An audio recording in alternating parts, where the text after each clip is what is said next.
Começa agora mais um podcast do pastor Esdras Carvalho. Bíblia, teologia, aprendizado e edificação. Seja muito bem-vindo. Podcast com o pastor Esdras Carvalho. Olá, seja muito bem-vindo ao nosso podcast do pastor Esdras Carvalho. Você que já é nosso parceiro e que está todas as semanas aqui conosco, que bom que você voltou, que bom ter você como nossa audiência fixa. E você sabe, eu considero que nós somos um time, você é nosso grande parceiro na divulgação. Difundir a palavra de Deus é um compromisso de todos nós. Nos ajude, espalhe esse podcast, envie o link para seus contatos, para seus amigos. Diga para as pessoas que você está acompanhando nossa série de estudos e o nosso trabalho. E mais do que isso, você pode sempre dar um passo além. Você pode sentar com alguém que não conhece ainda o recurso do podcast e ensinar essa pessoa a usá-lo. Vamos lá, juntos espalhar a palavra de Deus. E você que está chegando pela primeira vez, seja muito bem-vindo. Que bom que você aceitou o convite de alguém e agora está aqui com a gente. Você já é parte do time, parte da família e parte da equipe. E eu conto com você também. Nos ajude a espalhar a palavra de Deus. Converse com seus amigos, familiares, espalhe para os seus contatos, envie o link e também seja um instrutor. Ajude alguém a conhecer e usar o recurso do podcast. Além dessa pessoa ter acesso a um monte de conhecimento e conteúdo, vai ter acesso, claro, aos podcasts do pastor Esdras Carvalho. Somos um grande grupo e contamos uns com os outros, então nos ajude a difundir, espalhar, divulgar a palavra de Deus. Estamos em nossa série de estudos Provérbios, só para quem quer viver bem. Você sabe do que se trata, mas para quem está chegando hoje pela primeira vez, é porque tudo aquilo que a gente quer fazer para melhorar de vida, para mudar nosso estilo de vida, para vencer, tem um preço, tem um custo. Então é só para quem quer. A gente aprende aqui aquilo que a Bíblia ensina, mas colocar em prática é coisa só para quem quer. Hoje nós vamos falar sobre uma expressão, pago. Isso mesmo, pago, de pagar, do verbo pagar, pago. De onde vem essa expressão? Eu estou usando essa expressão como usam os, como é que eu posso chamar, né? Não são apenas os fitness, mas são os ratos de academia, o pessoal que é viciadão em academia, né? Eles vão lá e fazem a malhação do dia e colocam lá, ombros, pago, tríceps, pago. É sobre isso que nós vamos falar. Juntos, Provérbios 18 e 14. Na Nova Almeida Atualizada diz assim, o espírito firme sustenta a pessoa na sua doença, mas o espírito abatido, quem o pode suportar? Agora, a NVT, o espírito da pessoa sustenta seu corpo enfermo, mas quem pode suportar o espírito abatido? Pois é, está aí o texto de hoje. Nós somos a geração do estímulo à vida fitness, né? É a nossa geração, esse século agora, essa era, é a era da vida fitness. Propagandas, programas de rádio e TV, podcasts, perfis em redes sociais. Para todos os lados que olhamos, vemos o tal estilo de vida fitness sendo estimulado, incentivado, encorajado. Aliás, há um grande mercado, né, em torno dessa indústria da vida fitness, a indústria do bem-estar. Para que a gente constatar isso, nem é necessário muito esforço, muito estudo. Basta a gente notar como está popularizada essa postagem da foto na frente do espelho da academia com essa legenda, pago. É bem comum os malhadores fazerem essa foto e colocarem na legenda, aliás, a nota fiscal completa, né? Coloca ombros, pago. Bíceps, pago. Pernas, pago. É bem assim que a gente está acostumado a ver no Instagram da vida, né? Também é comum os amantes de academia marcarem o seu professor, né? Ou o seu personal trainer, tipo, pernas pago, valeu, @ fulano de tal, personal e blá blá blá, né? Então isso é uma coisa que a gente está muito acostumado, todo mundo vê isso no seu Instagram, Facebook, etc. E isso é bom, Não estou falando mal, tá? Eu mesmo sou amante da prática de atividades físicas, gosto de academia, gosto de correr e sou um encorajador do estilo de vida, da dieta de qualidade, da atividade física regular e etc. Cuidar da saúde é também cuidar do corpo. É também cuidar do corpo. Note bem isso. Alimentação saudável, atividade física regular, né? E descanso de qualidade. Essas três coisas formam um tripé, né? A tríade ensinada para a boa saúde e a excelência qualidade de vida. Ou a excelente qualidade de vida, né?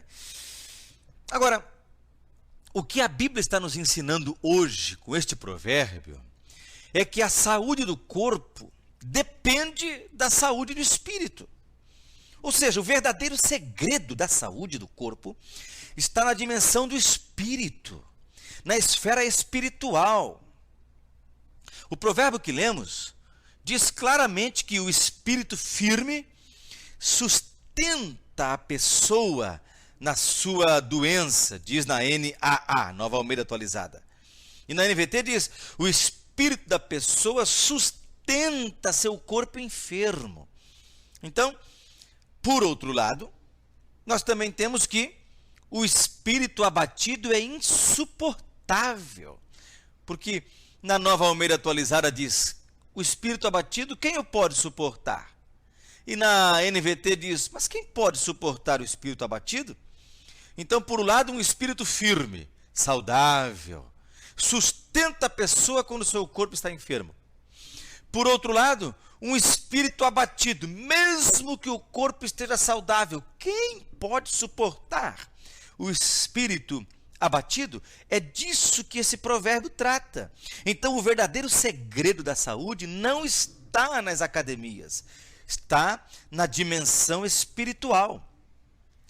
Aqui precisaremos concordar mais uma vez, você já conhece um autor que eu sempre cito, que é o Derek Kidner, quando ele diz, a mola principal é o espírito. A vida sem recursos externos é difícil. Sem recursos internos é insuportável. Aliás, é bom a gente lembrar que a relação entre o espírito e o corpo é reconhecida e lembrada com frequência aqui em Provérbios. Por exemplo, Provérbios 12, 25, a preocupação deprime a pessoa, mas uma palavra de incentivo a anima. Está vendo só essa relação? Provérbios 15 e 13, o coração contente alegra o rosto, mas o coração triste abate o espírito. Veja só a relação espírito e corpo, né, e aspecto físico. Então aqui, a essa altura, a gente já pode concluir que se a gente gastasse a mesma energia que gasta em academias no cultivo da nossa dimensão espiritual, a gente seria muito mais saudável, sem dúvida. Se as pessoas tivessem a mesma motivação, se procurassem cultivar o espírito com o mesmo detalhismo de quem procura desenvolver cada músculo de seu corpo, o mundo seria mais saudável, a humanidade seria mais saudável. Ora, as pessoas treinam só bíceps, só tríceps, só panturrilha, só trapézio, quer dizer, um detalhismo com o corpo, ok, show de bola, sensacional, continue, ponta firme, os psicólogos e psiquiatras recomendam, a pessoa está com depressão, medicamento, terapia, caminhada ao ar livre, academia ou natação, atividade física, um esporte que você gosta e ajuda, claro, mas a ordem é invertida. Primeiro o espírito, depois o corpo. Então, se todas as pessoas que gostam de academia gastassem no cultivo da sua espiritualidade a mesma energia, a mesma motivação, o mesmo dinheiro, o mesmo tempo que gastam com academias, com o corpo, seriam muito mais saudáveis, sem dúvida.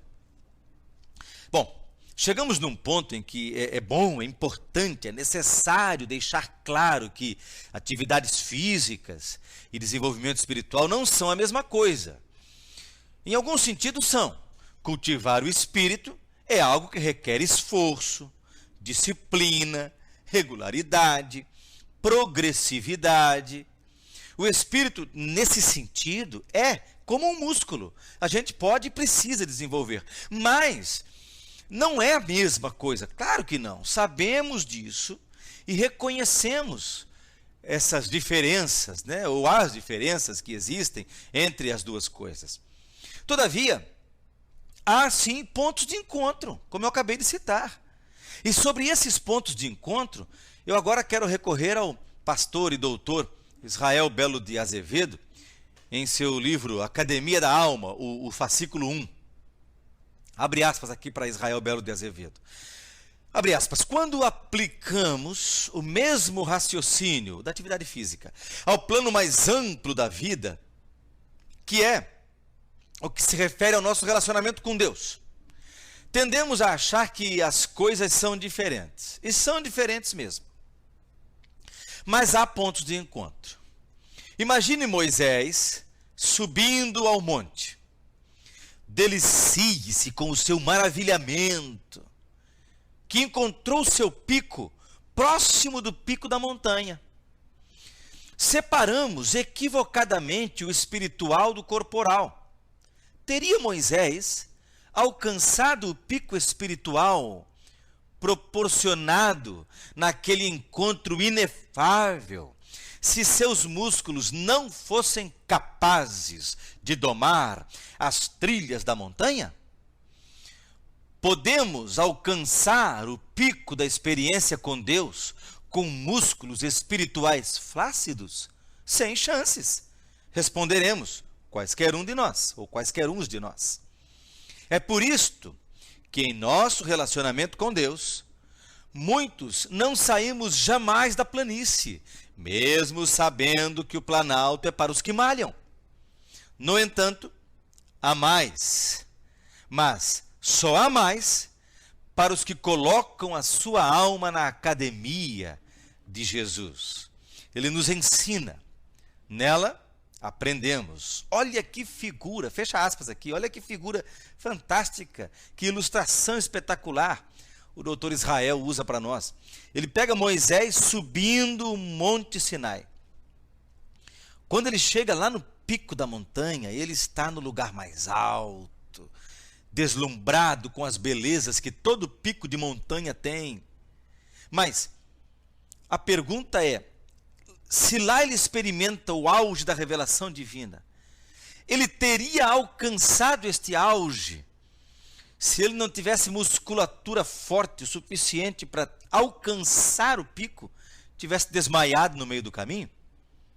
Então, nessa ilustração, ele encontra a perfeita relação entre a nossa condição física e a espiritual, mas ele se utiliza disso para dizer que na vida espiritual também nós precisamos subir aos picos mais elevados do mais e mais e mais e mais que Deus tem para nós sempre.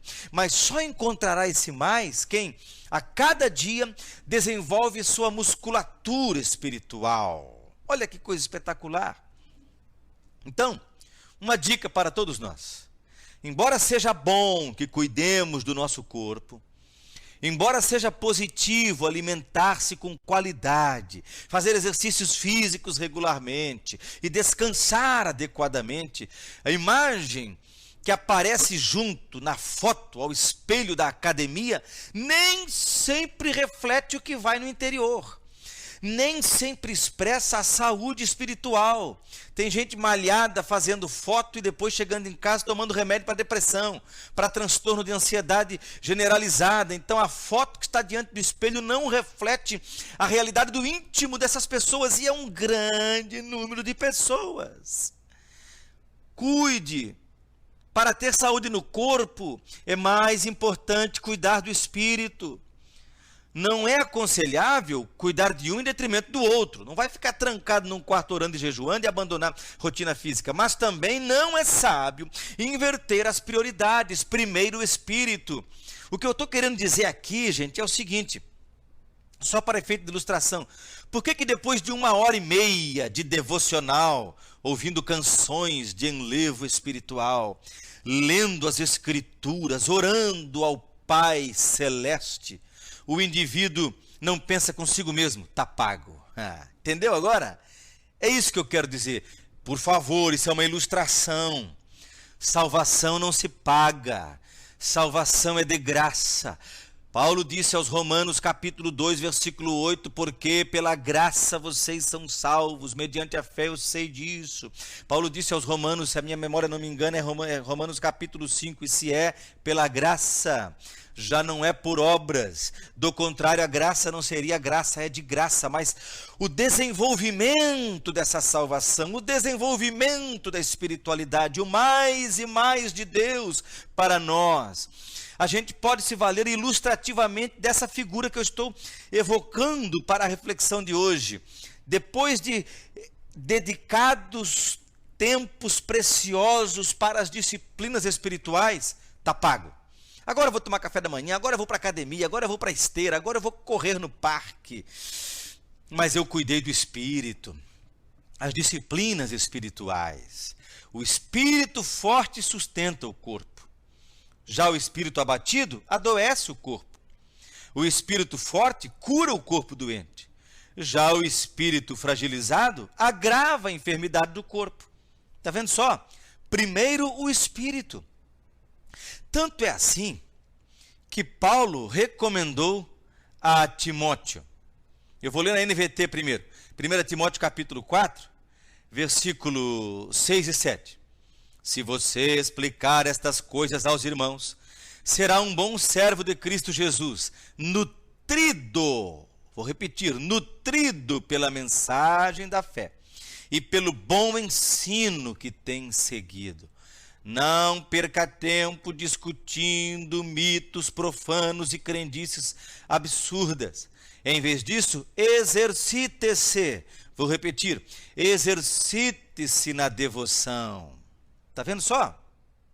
Mas esse conselho fica melhor ainda na versão A Mensagem. Deixa eu ler para você. Abre aspas. Exercite-se diariamente em Deus. Vou repetir. Exercite-se diariamente em Deus. Por favor, nada de flacidez espiritual. Exercitar-se numa academia é útil, mas a vida disciplinada em Deus é mais proveitosa e deixa você em forma hoje e para sempre. Pode acreditar, fecha aspas, para Eugene Peterson, a mensagem. Vou ler de novo para você ter certeza de que se trata de uma paráfrase do texto bíblico e eu quero que você saiba que ela é exatamente o que está sendo dito. Tudo que eu ler agora, entre aspas, é o que diz na Bíblia, a mensagem de Eugene Peterson, 1 Timóteo, capítulo 4, versículos 6 e 7, e que serve para nós como uma figura riquíssima para a reflexão de hoje. Abre aspas. Exercite-se diariamente em Deus. Por favor, nada de flacidez espiritual. Exercitar-se numa academia é útil, mas a vida disciplinada em Deus é mais proveitosa e deixa você em forma hoje e para sempre. Pode acreditar. Fecha aspas. Então vamos repetir as palavras do teólogo Derek Kidner. A mola principal é o espírito. A vida sem recursos externos é difícil. Sem recursos internos é insuportável. Queridos, quando nós cuidamos uns dos outros, quando lembramos de orar conforme a orientação de Paulo em 1 aos Tessalonicenses 5 e 23, quando ele fala assim, ó, o mesmo Deus da paz os santifique em tudo, e que o Espírito, a alma e o corpo de vocês sejam conservados íntegros e irrepreensíveis na vida de nosso Senhor Jesus Cristo. Então, cuidar uns dos outros é também orar para que as pessoas aprendam a cuidar primeiro do espírito, depois da alma, depois do corpo. Os mestres espirituais e os místicos cristãos, além das disciplinas do corpo, como o jejum, a dieta frugal e o sono, eles sempre fizeram os chamados exercícios espirituais, orações, meditação nas Escrituras Sagradas, confissão de pecados, serviço abnegado, louvores e celebrações de gratidão, obras de caridade e outras práticas piedosas. Todas essas coisas, bem organizadas na tua agenda, na tua rotina, são exercícios de cultivo do espírito, da dimensão espiritual. E essas coisas têm que vir primeiro, e é bom que as primeiras coisas venham primeiro. Então, façamos como os mestres espirituais. Eles entenderam tudo. Primeiro o espírito, depois o corpo. A tua companhia até aqui é uma bênção. Um abraço forte. Até o nosso próximo podcast. Que Deus te abençoe.